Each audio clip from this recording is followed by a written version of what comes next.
Hello everyone and welcome to GreedFall, the latest RPG from Spider's studio. Today we're showing you an extended walkthrough to give a better idea of GreedFall's moment-to-moment gameplay. What we're showing here is taken from an in-development, non-final preview build. A few hours into the game, we've tried to avoid any major story spoilers.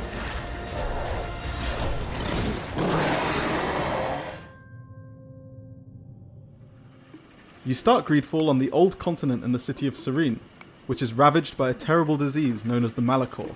It is rumoured that the only hope for a cure lies on the uncharted island of Tirfredi, which is where we are right now. The island is inhabited by a magical native people, as well as multiple nations and factions who have travelled from the old continent and established various settlements. Currently we're on a mission from one of these nations, the Bridge Alliance, to locate a camp of missing scholars. Before heading straight to where the camp is supposed to be, we're going to check out a nearby point of interest, a skill altar. These altars can be found hidden away in various locations across the island, granting a free skill point when found. You've got a lot of freedom in terms of where to invest these points, which are also gained by earning experience and leveling up. There are three broad branches of skills: warrior for melee combat, technical for equipment and controlling the battlefield, and magic for the use of offensive spells. You can specialise or mix and match how you want.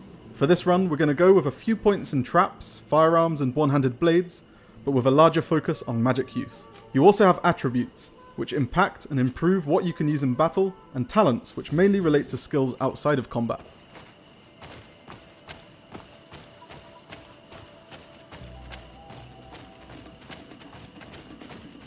It's starting to get dark. Exploration can be more dangerous at night, as hostile foes show themselves.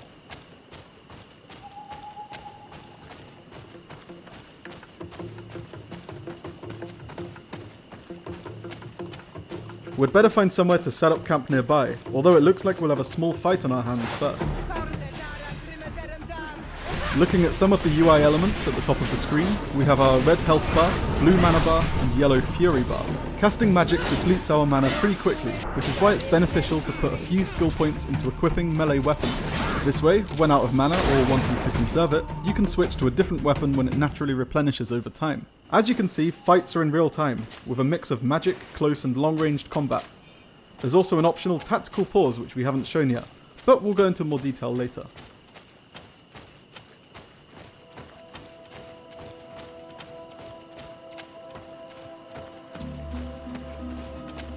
Over there is a rather more fearsome foe, a magical guardian intrinsically linked with the island and revered by its natives. For the sake of showing off some more combat, we can try taking it on in a fight, but first let's set up camp just around the corner.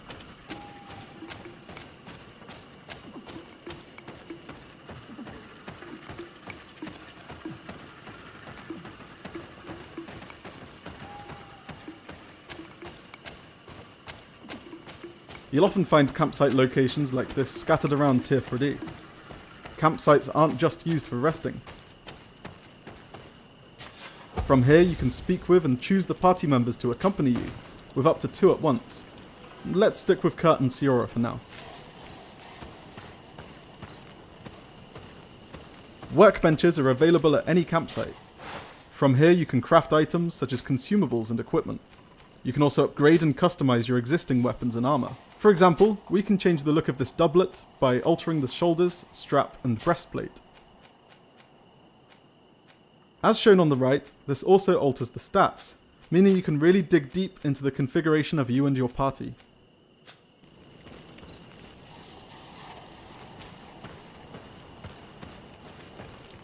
Campsites also act as fast travel points to other locations.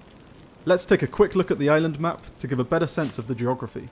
We're just here, while over to the east is the city of Hikmet, settlement of the Bridge Alliance. Down here we have New Serene, your starting point on the island, and newly governed by your cousin Constantine.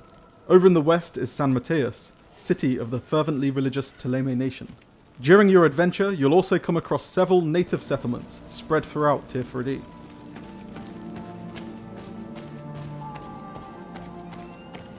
Now that it's daytime, let's try our hand at taking down the Guardian we saw earlier.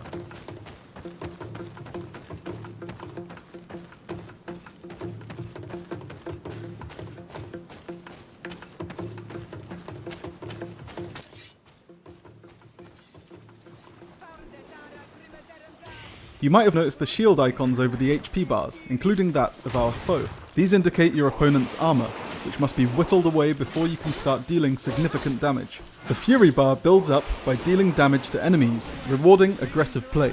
The built-up Fury can then be used to unleash devastating attacks. We've just fallen victim to one of the Guardian's poison attacks, so let's trigger the tactical pause. From this menu, we can quickly use an antidote to remove the poison effect, along with other consumables, actions, spells and techniques. You can also bind everything in the tactical pause menus to a specific button or key.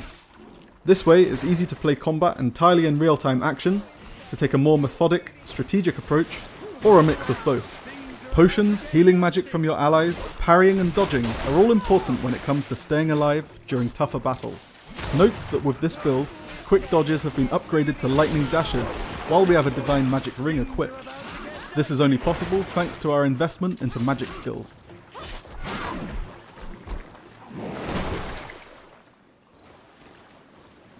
We've managed to bring the Guardian down, and judging from this armor and key, it looks like a mercenary of the Coinguard Guild was a recent victim.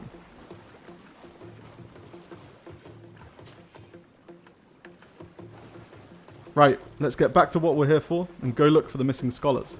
For the sake of brevity, we'll jump ahead a bit.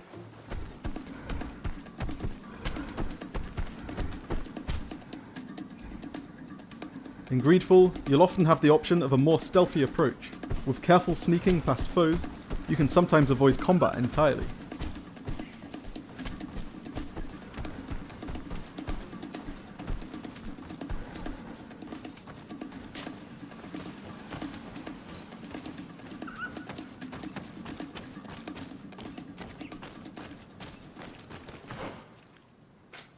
Looks like the potential campsite is just up ahead. Over there. Tents. This must be the expedition's camp. A camp here? In the open wind? It was definitely set up by scholars. Signs of combat. They were attacked. By the look of the tents and the campfire, it dates back several days. It seems that they were taken prisoner. I don't see any bodies. This looks like scientific equipment. This must be the Lost Expedition's campsite. No weapon leaves this sort of marking. Perhaps they're wielding magic. Yes. It is the art of the Donegada. One of the Valley clans was here. Would you know which one? One who fights against the invasion of the peoples from your island. I can be sure of nothing more. Why would they attack scholars? They are not warriors. They come here as conquerors. This is enough. But they were not killed. Warriors would have been.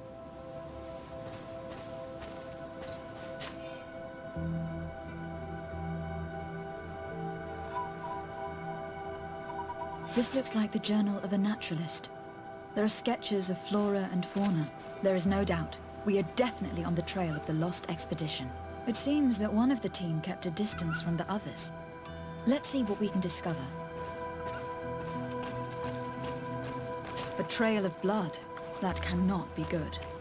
Follow it. It sounds like there might be another tent nearby. Perhaps we can find more answers by following this blood trail. But first, we've got another fight on our hands. More blood. We are on the right path. Keep going.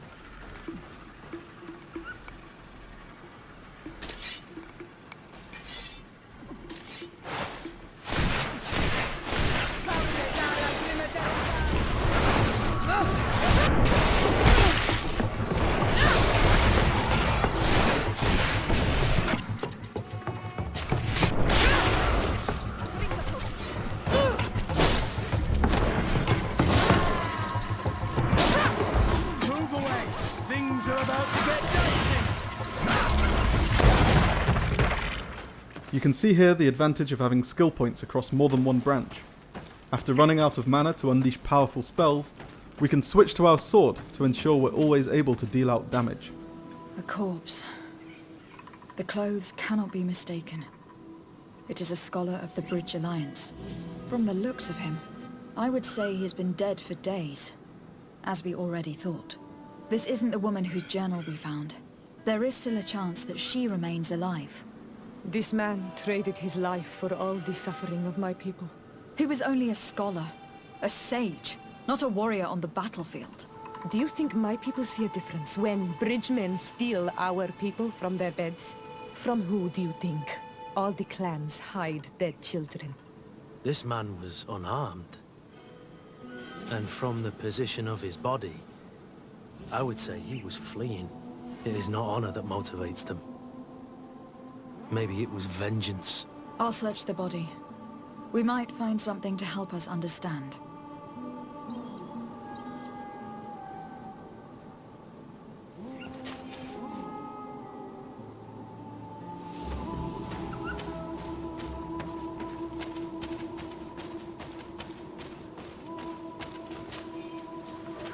Your choice of companions impacts more than just combat. They'll often intervene in discussions and speak out while investigating, so it's worth considering who might be useful or detrimental to any given situation.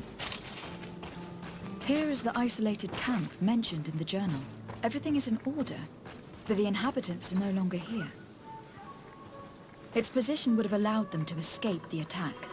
Isolated. Discreet. Perfect visibility.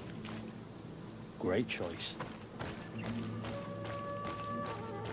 Fortunately, we have the key from the dead scholar, but if we had high enough lockpicking, that would have also been an option.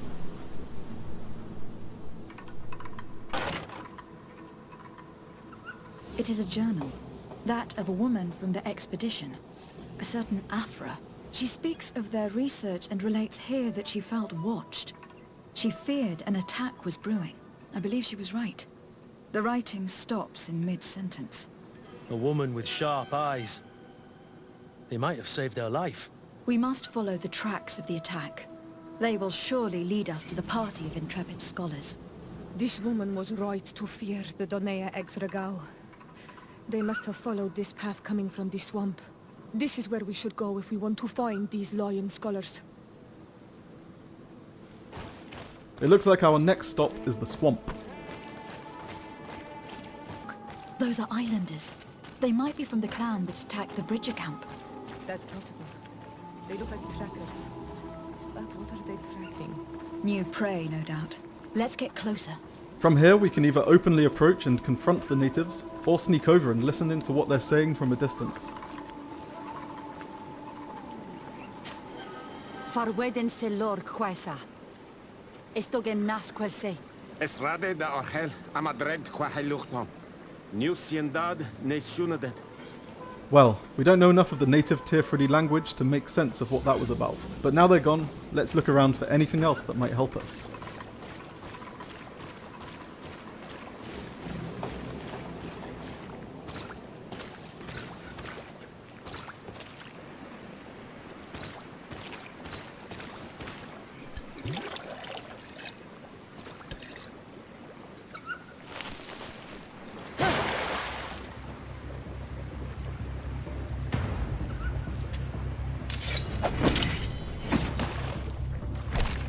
I'm not here to kill you. That's all we're showing for now. Thanks for checking out this gameplay walkthrough. Stay tuned because we've still got a bunch more stuff to show you before GreedFall releases September 10th for PlayStation 4, Xbox One and PC.